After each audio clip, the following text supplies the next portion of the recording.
बुलढाणा जिल्ह्याच्या मेहकर तालुक्यामधल्या सारशिव ह्या गावामध्ये जिल्हा परिषद शाळेच्या परिसरामध्ये केलेलं अतिक्रमण काढण्यात यावं, गावामध्ये हिंदू स्मशानभूमीसाठी जागा देण्यात यावी अशी मागणी वारंवार करण्यात येत होती आणि ह्याची दखल घेतली जात नसल्यामुळे गावातल्याच मनीषा जाधव, प्रवीण राजगुरू आणि पंकज वाघ ह्या तिघांनी पेनटाकळी धरणामध्ये जलसमाधी आंदोलनाला सुरुवात केली आणि जोपर्यंत मागण्यांसंदर्भात लेखी आश्वासन मिळत नाही तोपर्यंत पाण्याच्या बाहेर येणार नसल्याचा पवित्रा ह्या आंदोलकांनी घेतलाय।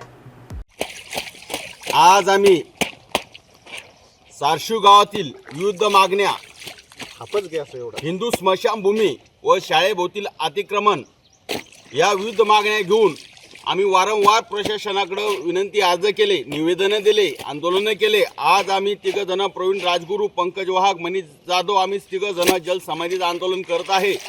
वारंवार प्रशासनाकडे आम्ही निवेदन दिले, पण मात्र प्रशासन संथगतीने काम करत आहे। कुठल्याच प्रकारे प्रशासनाने ठोस निर्णय घेतला नाही व हिंदू स्मशानभूमीची 60 जमीन ही खुली केली नाही, म्हणून आज आम्ही आंदोलन करत आहे। आणि काल संध्याकाळी आंदोलनकर्त्याच्या घरावर सराज गुन्हेगार प्रल्हाद कचरू शेजूळ यांनी दगडफेक व घरावर हल्ला चढवला।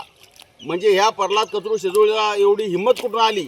सारशिव गावामध्ये कायदा सुव्यवस्थेचा प्रश्न निर्माण झालेला आहे, तरी अशा गावगुंडावर ताबडतोब पोलीस प्रशासनानं कारवाई करण्यात यावी व आपलं सारशिव येथील 60 जमीन जी आहे हिंदू स्मशानभूमीची ही खुली करण्यात यावी व शाळाभोवतील जे अतिक्रमण आहे ते तत्काळ काढण्यात यावं व या हिंदू स्मशानभूमीमध्ये जी अंत्ययात्रा निघती ती अंत्ययात्रा त्या हिंदू स्मशानभूमीमध्ये येऊ नये म्हणून त्यानं प्रल्हाद कचरू शेजूळ यांनी झटका मशीन लावली। झटका मशीन ही जनावरांसाठी वापरली जाते, पण हा प्रल्हाद कचरू शेजूळ हा गावठाणमध्ये असलेले हिंदू स्मशानभूमीला झटका मशीन लावलेली आहे। तिथं त्या कारणामुळे हिंदू समाजातील लोकांना तिथं मज्जाव केला जातो व तिथं कुठं अंत्ययात्रेला विरोध केला जातो, तरी प्रशासनाने जी दखल घेण्यात यावी।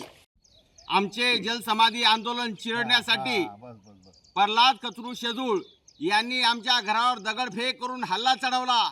केवळ हे आंदोलन चिघळण्यासाठी आंदोलनाची दडपशाही करण्यासाठी हा प्रल्हाद कचरू शेजूळ यांनी आमच्या घरावर रात्री हल्ला चढवला। पण हे आंदोलन काय मागे हटणार नाही। असे किती प्रल्हाद शेजूळ आले तरी हे आंदोलन मागे हटणार नाही। इथं संविधानाचं राज्य चालतंय, कुणाची हुकुमशाही खपवून घेतल्या जाणार नाही।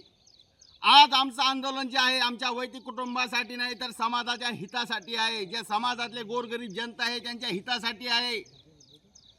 गट नंबर 19 मध्ये 60 जमिनी हिंदू समाजासाठी खुली करण्यात यावी। 60 जमिनी हिंदू स्मशानभूमीसाठी राखीव आहे, तसा ठराव सुद्धा केलेला आहे। तत्कालीन सरपंच यांनी तसा ठराव करून तसा नकाशा सुद्धा तयार केलेला आहे व 7/12 सुद्धा तशी नोंद सुद्धा आहे व जिल्हा परिषद मधील शाळा त्याच्या भोवतालचं जे अतिक्रमण आहे ते अक्षरशः तिथल्या शाळेतल्या विद्यार्थ्याला शिकवताना अडचण येत आहे, खिडक्या सुद्धा उघडल्या जात नाही।